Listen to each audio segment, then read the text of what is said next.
খুব ভালো ছিল আমার ভাগ্নিটা। তারা জোর ঘটনার বিচার চাই, আমি সূক্ষ্ম বিচার চাই। বিয়ের প্রলোভন দেখিয়ে 2 সন্তানের জননীকে একাধিকবার ধর্ষণ, কিন্তু বিয়ের কথা বললে গড়িমসি করছিল খলিল নামের এক যুবক। এই ঘটনার বিচার চাইতে ওই নারীর স্বজনরা গিয়েছিলেন ওয়াহিদুজ্জামান নামের এলাকার এক প্রভাবশালীর কাছে, কিন্তু সেই প্রভাবশালীও ওই নারীর দিকে কুনজর দিয়েছিল। ফলে লজ্জা ও ঘৃণায় পৃথিবীর মায়া ত্যাগ করেছেন জাকিয়া আক্তার নামের ওই নারী। এমন নিষ্ঠুর ঘটনাটি ঘটেছে রাজধানীর খিলগাঁওয়ের পশ্চিম নন্দীপাড়ায়। শুক্রবার সকালে বিষ পান করলে ওই নারীকে উদ্ধার করে মুগদা হাসপাতালে নিলে সেখানে চিকিৎসক মৃত ঘোষণা করেন। স্বজনেরা জানায়, বিয়ের দাবি নিয়ে বিচার চাইতে গেলে বিচারক 50,000 টাকা দিয়ে ঘটনাটি মিটমাট করে দেওয়ার প্রস্তাব দেয়। এ সময় জাকিয়াকে অশালীন গালিগালাজ এবং কুপ্রস্তাব দেয় ওয়াহেদ। সেই সঙ্গে তার রুমে ওই নারীকে বিবস্ত্র করে ভিডিও ধারণ করার চেষ্টাও করা হয়েছে বলে অভিযোগ স্বজনদের। এমন কাণ্ডে লজ্জায় ওই নারী পরদিন সকালে বিষ পান করে। খুব ভালো ছিল আমার ভাগ্নিটা। তারা জোর শুধু ওয়াহিদ আর ওয়াহিদের যে ওয়াইফটা ছিল তারা আর কি আমার ভাগ্নিটাকে ওখানে ড্রেসটা খোলানোর কথা বলছে। এখন আমার ভাগ্নিটা খুব ভালো মেয়ে ছিল, সের জন্য আর কি সে এইসব নিতে পারে না যে এই কাহিনীগুলো হবে।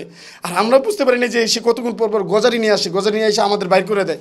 অথচ তার কাছে গেছে আমরা বিচারের জন্য, বললাম সে আমাদের কোনো বিচারের কিছু রাখলো না। তারা ছিল ভিতরে, তারা মেয়েটাকে বলতেছে কয় তোমাকে এখন ড্রেস খুলে লাবো, তোমার শরীরে কোনো পোশাক থাকতে পারবে না, যদি পোশাক যদি থাকে তাহলে আমরা যেই বিচার করবো, যেই টাকা দেবো সেই টাকা নিয়ে তুই চলে যাবি, এইভাবে বলা হয়েছে মেয়েটাকে।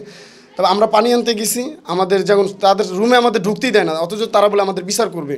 তারপর এসে দেখতেছি মেয়েটা খুব কান্নাকান্নি করতেছে। তবে আমরা আবার বললাম কী হয়েছে, তুমি কান্না করো কেন?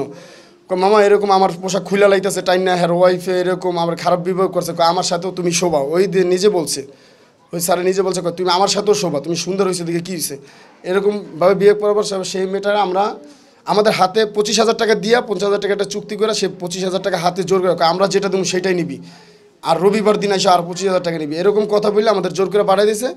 পরের দিন সেই টাকা নিয়ে সেই মেয়ে ওরকম টাকা থুইয়া সে পরের দিন মেয়ে বিষ খেয়ে ফেলাইছে। নিহতের স্বজনেরা বলছেন, খলিলের প্রলোভনে পড়ে জাকিয়া তার প্রথম স্বামীকে ডিভোর্স দিয়েছিল, কিন্তু খলিল ও ওয়াহেদের প্রতারণার কাছে আত্মহত্যার কারণে জাকিয়ার 2 শিশুর দায়িত্ব নেওয়ার কেউ নেই। তার মৃত্যুর বিচার এবং 2 শিশুর ভবিষ্যৎ বিবেচনায় সরকারের প্রতি দাবি জানিয়েছেন তারা। ঘটনার বিচার চাই, আমি সূক্ষ্ম বিচার চাই।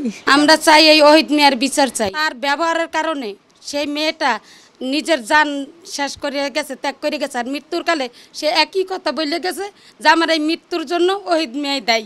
আর এই আমার বাচ্চা 2টা আপনারা দেখবেন, আর এই বাচ্চা 2টার কী হবে, বাচ্চা 2টার ভবিষ্যতে কী আছে? বাচ্চা 2টা একবারেই দুনিয়ার এতিম। এই বাচ্চা 2টার ভবিষ্যতে করার জন্য আমরা এর বিচার চাই। আপনাদের কাছে একটাই দাবি, এই বাচ্চা 2টার ভবিষ্যতে কী হবে, সেই বাচ্চা 2টার ভবিষ্যতের দিকে তাকাই আপনাকে দ্বারে আমরা সূক্ষ্ম বিচার চাই।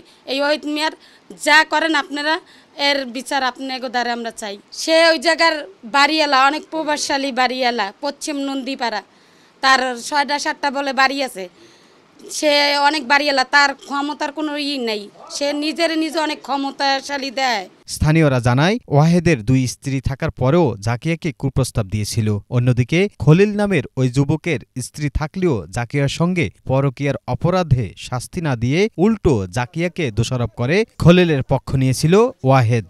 আর এজন্য জাকিয়ার মৃত্যুর জন্য খলিল এবং ওয়াহেদের শাস্তি দাবি করেছেন প্রতিবেশীরা।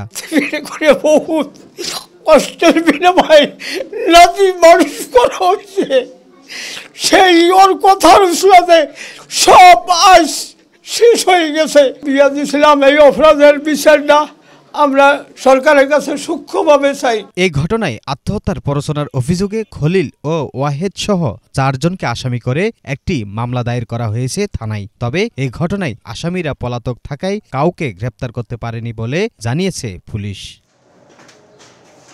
সাদ্দাম হোসাইন, বাংলা ভিশন, ঢাকা।